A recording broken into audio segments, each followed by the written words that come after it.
Sorry about the bad quality here, but bear with me. I'm using Paint to draw these characters and a free animating software. What this is something we really should talk about. And no, I don't mean anything racist, but what is it about? Lobotomy?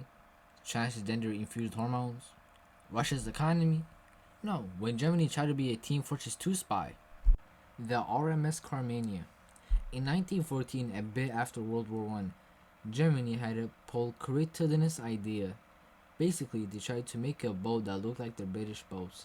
In hindsight, this would actually work, since typically the British would notice that the RMS was a decoy when it was around 3 miles away. So the Germans got to working. Wait, wrong one.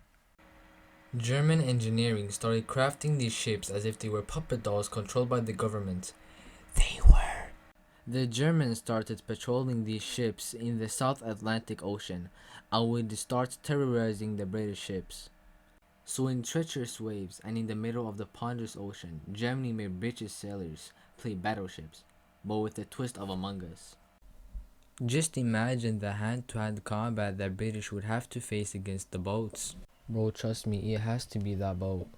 Yeah, but you never know. Bro, it legit says German on the boat.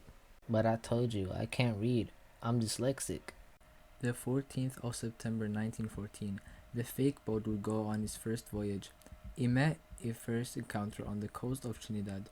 But the funny thing is that the fake RMS Carmania that the Germans made was actually up against the RMS Carmania that the British made. The prestigious battle actually took 2 hours, with so-called quote-unquote vicious age of sail. Yeah, I don't know. No, I'm not listening. I'm not listening, because I'm right and you're wrong. Kill it. I'm not listening, because I'm right and you're wrong. Kill it. Wait, hold on. Where did the boat go? The reason you know that the British were on something devious is because RMS literally stands for Royal Mail Ship. Bro, I can't find the ship. Me neither, bro. Wait, hold on. What's that falling from the sky? It's a note. What does it say? Easy peasy, your balls are squeezy. George V. What is Sigma? Help. Help me. Help. Okay, that isn't how it actually went. How it actually went is that the doppelganger was sunk with the maimed victor limping away under escorts to Brazil. So moral of the story, if you can't beat them, join them. But the Germans wanted to do more than just beat them. In early World War I, Germany was very focused on producing war items. So Germany used cow intestines to make Zeppelin airships, and made so many that it became illegal to make sausages, as it diverted cow intestines from the war effort. Talking about intestines, let's talk about the most famous spy during World War I, Mata Hari. To cut it short, she was passed around more than your school bop. Actually, fuck that, she was passed from country to country. So it's easier to understand, I'm gonna make a body count so you can keep track throughout the video. Her name was Margaret Gertrude Zell. That name was probably inspired by a gazelle. Accordingly, she was a dancer, lover, and a spy. Now tell me how that works. That's like if Burger King, McDonald's, and Starbucks made a collab to make a burger. And since McDonald's was included, the patty is probably not even made out of beef. And since Starbucks is included, it's probably made out of coffee beans. Her first husband was Rudolf McLeod, who was captain of one branch of the Dutch army. Since Rudolf was stationed in Indonesia, that's where Mata Hari and Rudolf started living. The funny part is that both of them were cheating on each other. Mata Hari resorted to having numerous affairs with young officers posted on the colony. And Rudolf had contracted syphilis by one of his mistresses, even affected his own wife. By hereditary transmission, their 2 children were also affected. The son had a severe sort of syphilis. A doctor tried using mercury to heal it, but overdoses the son, and he tragically died. You can already see the poor sexual education these people were getting back in the early 1900s. Well kids, this is a lesson to not condone yourself to pussy dwarfing women. When returning to the Netherlands, they formally got divorced.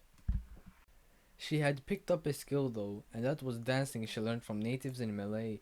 But the reason she got so famous is because she would perform in transparent robes or shipping almost completely naked. There is one picture from Wikipedia and it literally shows her letting the thing just hang. I can accurately say that it was indeed not bubblegum pink. Her dance shows in theaters started to decline later on because of the First World War.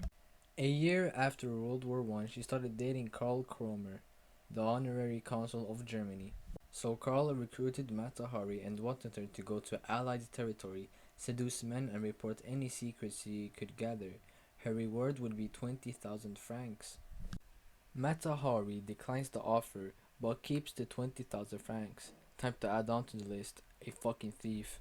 After her magnificent heist, she went to Paris. And guess what she did in Paris? Yup, you guessed it, dashed more officers.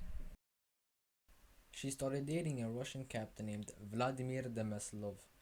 As soon as he proposed, she accepted, but the man had to go back to the front line again. In need of money, Matahari went to Jean Halot. Jean made an appointment with the head of the spy bureau in France. Her mission was yet again to seduce people, but this time it was to the Germans, and it was for a million francs. Her instruction was to go to Spain and take a boat that would take her to the Netherlands, but on the boat to the Netherlands, she was seen as suspicious and therefore stayed in Spain. But she got to work in Madrid and seduced a German diplomat, Major Arnold von Kalle. The information she got was that the German Navy, with their Ottoman allies, were planning a submarine landing in Morocco. But the Germans were smart. The Germans suspected Matahari of being a spy, so they sent a secret radio message to France that the French knew how to crack. But the Germans know that the French knew the code, so they were essentially playing mind games with each other. This was enough for the French to believe she was a spy for the Germans and sent her to the harshest female prison at the time. She contacted her lawyer and they started arguing in the courts. Meanwhile, this battle for her freedom was ongoing. The 16th of 1917, 40,000 French soldiers had died. The judge ruled her as guilty of espionage and treason. The sentence was death by firing squad. Finally the body count stops. Fun fact, her lawyer was actually her ex-lover.